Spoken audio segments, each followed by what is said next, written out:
Waktu kalian hanya 7 hari saja untuk menemukan Mandau itu dan masuk ke kota Saranjana melewati portal pohon halau-halau. Langsung sabar tahan.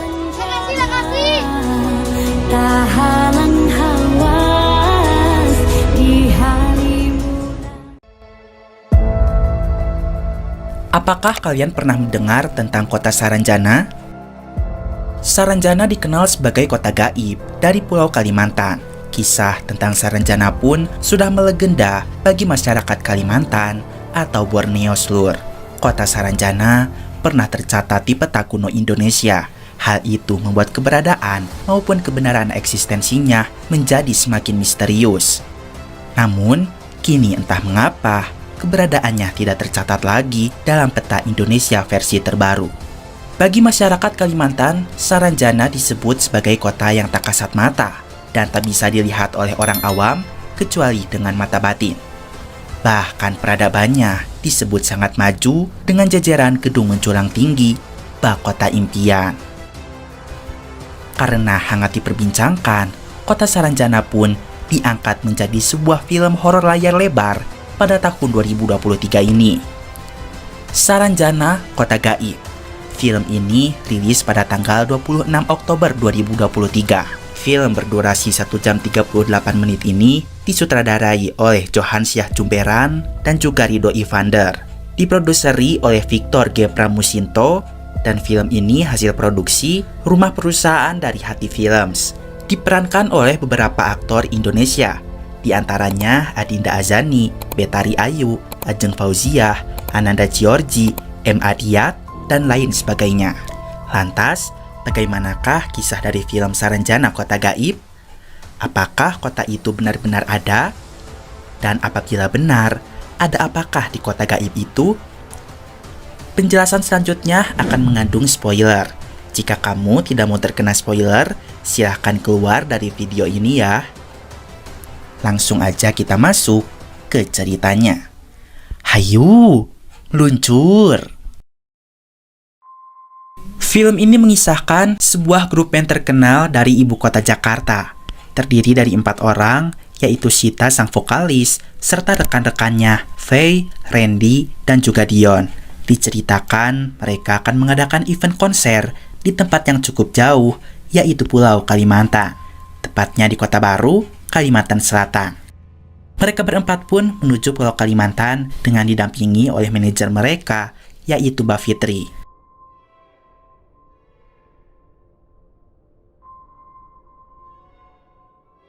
Singkat cerita, acara pun selesai.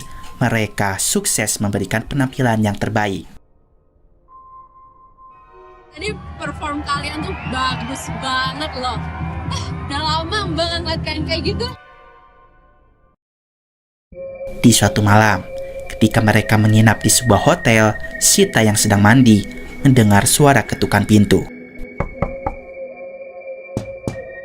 Ketika pintu dibuka, dia melihat ada sosok pria misterius yang mengenakan pakaian adat pengantin berdiri di ujung ruangan. Karena penasaran, Sita mengikutinya hingga ke dermaga.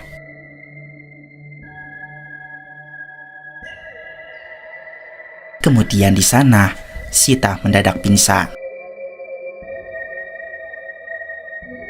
Saat Sita hendak menuju dermaga, ada seorang satpam yang melihatnya. Ketika itu, satpam mengikuti, kemudian berhasil menemukan Sita tengah pingsan di dermaga. Sita pun dibawa ke hotel kembali. Malam itu, tepat sedang malam Jumat, Mbak Fitri membaca surat Yasin dengan niat mendoakan kedua orang tuanya dan juga agar Sita cepat sadar. Tak lama, akhirnya Sita tersadar seluruh. Dia merasa sangat lelah dan juga lemas. Mbak Fitri sangat bersyukur akhirnya Sita sadar. Ketika Fitri lanjut baca Yasin, Sita yang sebenarnya tidak bisa mengaji seketika mengikuti bacaan Fitri. Subhanalladzi biyadihi malakutu kulli syai'in wa ilaihi turja'un. Mengejutkannya, dia hafal surat Yasin seluruh. Kemudian pengantin pria misterius itu mendatangi Sita kembali. Tanpa sepengetahuan Mbak Fitri, Sita pergi mengikuti laki-laki itu.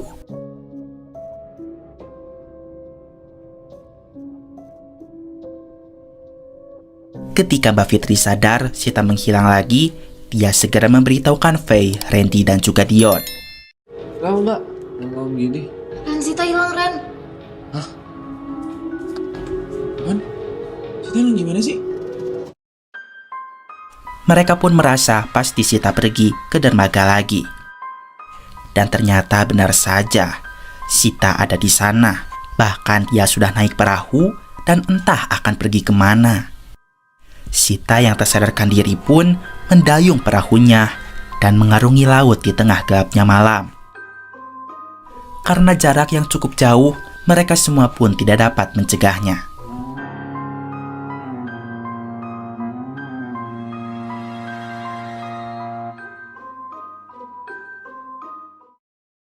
Keesokan harinya, sebenarnya acara konser sudah selesai dan mereka bisa pulang pada hari itu.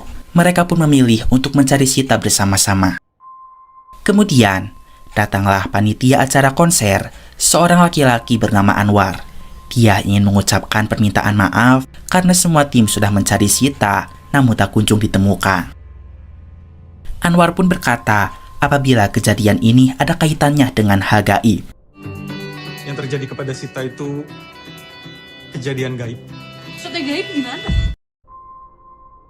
Sebenarnya, ini bukan pertama kali yang terjadi. Warga Kalimantan Selatan memang banyak yang menghilang secara misterius. Di kota ini sering kejadian orang hilang. Dan menurut kepercayaan warga sini mereka dibawa ke sana. Anwar menduga Sita telah diculik oleh jin penghuni kota Saranjana. Anwar pun membawa mereka ke salah satu warga yang adiknya menghilang konon diculik ke kota Saranjana. Namanya adalah Hamidah. Setelah menyuguhkan segelas es teh manis hangat, Hamidah pun segera menjelaskan kota Saranjana kepada mereka semua. Saranjana ini kota gaib yang dihuni penduduk jin Islam. Kalau sudah ada orang yang udah dibawanya bakal ngalih tak balik lagi. Jadi seluruh kota Saranjana adalah kota gaib yang dihuni oleh jin Islam. Diceritakan peradaban kota itu sangat modern, maju, dan canggih. Adiknya Hamidah yang bernama Hendra sudah hilang selama 8 tahun. Midah pun meyakini Hendra dibawa ke Saranjana. Ada orang tua di sana yang tertarik menjadikan Hendra sebagai anaknya. Ternyata tidak sembarang orang seluruh, hanya orang-orang terpilih yang dapat dibawa ke sana. Biasanya orang-orang yang akan dibawa selalu menunjukkan tanda-tanda, seperti mengaku melihat seseorang yang mengajaknya ke suatu tempat. Mereka tidak dapat membawa kembali orang yang sudah pergi. Orang itu akan kembali atas keinginannya sendiri. Akhirnya mereka pun diantarkan oleh Hamidah ke rumah orang pintar yang ada di sana. Namanya Abah Hadran. Abah Hadran menerima mereka dengan baik. Memang benar, hanya orang terpilihlah yang dapat datang ke Saranjana. Orang biasa tidak bisa pergi ke sana. Lalu, bagaimana cara mereka menyelamatkan Sita? Bahadran menjawab, sebenarnya ada satu cara, tetapi resikonya sangatlah besar. Mereka harus menyelinap, masuk diam-diam ke kota Saranjana untuk menjemput temannya pulang.